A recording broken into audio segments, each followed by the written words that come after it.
nepavyko ir kamuolys perimtas. O čia nebloga sprogs, vėl netikslus Kristofo Beluso perdavimas, tačiau kita vertus reikia pažymėti, kad Saugas žaidė tikrai aktyviai ir pažindinsiu, kad vėliau pradėjau stebėti, nes su startinėmis komandų sudėtinės.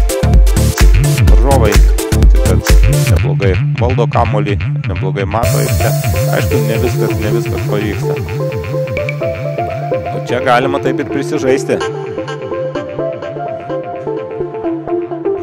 Korekcijų įnešė ir abiejų komandų treneriai, nes pirmas kėlinys toks, sakykime, buvo skova viltiškiai.